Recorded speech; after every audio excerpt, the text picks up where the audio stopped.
Clark wants to ride last Saturday's Moonee Valley Cup winner Ideal Centreman in next Tuesday's Foster's Melbourne Cup. That's despite his victory on Apollo Run in today's Werribee Cup. Apollo Run was not re-handicapped for the great race, and Clark, who won the Melbourne Cup 2 years ago, will wait until Saturday night before making a final decision. 13 of the 15 starters in today's Cup are contenders for the big one next Tuesday, but the two key horses were Full at Last with Harry White and Michael Clark's mount Apollo Run. Full at Last was always prominent. Apollo Run came from second last of the 800. In the straight, Full at Last just led. Apollo Run's quickly moved up.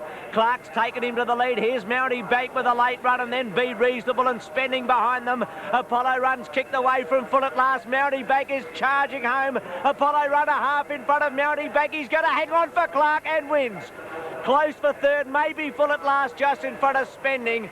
Clark was delighted with Apollo Run's victory, but still leans towards Ideal Centreman for the Melbourne Cup. I'm going to probably ride Ideal Centreman if he's definitely going to get a start in the race.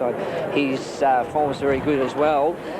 There probably wouldn't be a lot between him and Apollo Run. Ironically, Harry White gave up the ride on Apollo Run in the Caulfield Cup to stick with Full at Last. Harry suggested to trainer John Sadler Full at Last was over the top, and there's a possibility he could be offered the ride on Apollo Run.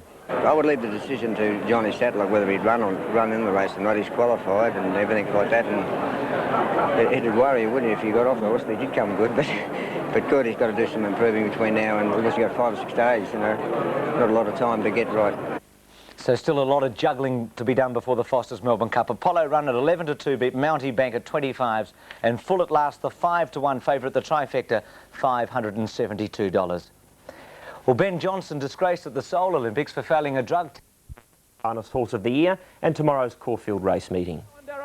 Village Kid, seen here winning last year's Benson and Hedges Pacing Championship, has won almost every feature event on the harness racing calendar. The kid will start from barrier 10 in the $250,000 race. Meanwhile, tomorrow night at Moonee Valley, top pacer Rivoli Jack returns in the free-for-all to clash with the horse of the moment, Sir Riley.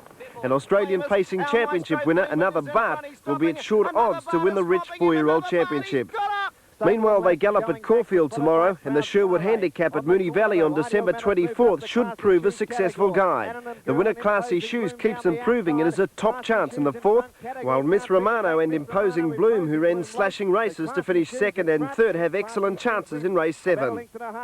To the selections, the Quadrella 3-5-1-5, Quad Extra 5-1-5-1, Daily Double 5-1 and 3 into 5, 6 and 2, and I couldn't find a lucky long shot but thought Imposing Bloom was excellent each way value, race 7, number 5.